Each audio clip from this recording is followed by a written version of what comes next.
Hello viewers, RS kids এডুকেশনের পক্ষ থেকে স্বাগতম। আজকে আমি ইংরেজি শব্দ উচ্চারণ করা শেখাবো। চলো শুরু করা যাক।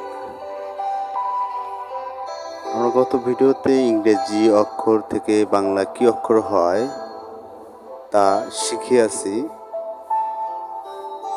যেমন রাকিব, RAKIB, রাকিব।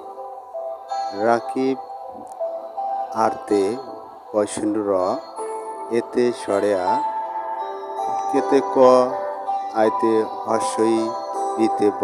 অর্থাৎ আমরা রাকিব অক্ষরের শব্দের অর্থ রাকিব আমরা পেয়ে গেলাম।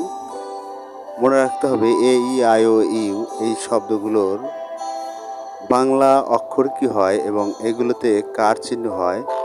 কার চিহ্নগুলো পারলে আমরা যে কোনো শব্দ উচ্চারণ করতে পারবো।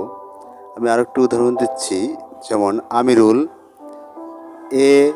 AMIRUL, এতে সরেয়া, এমতে ম, আইতে হর্ষই, হর্ষইতে হর্ষিকার, আরতে র, এলতে ল। আমরা একত্রে করলে দেখব হয় আমিরুল। হ্যালো ভিউয়ার্স, ভিডিওটি দেখার জন্য ধন্যবাদ। দয়া করে চ্যানেলটি শেয়ার এবং সাবস্ক্রাইব করে রাখবেন।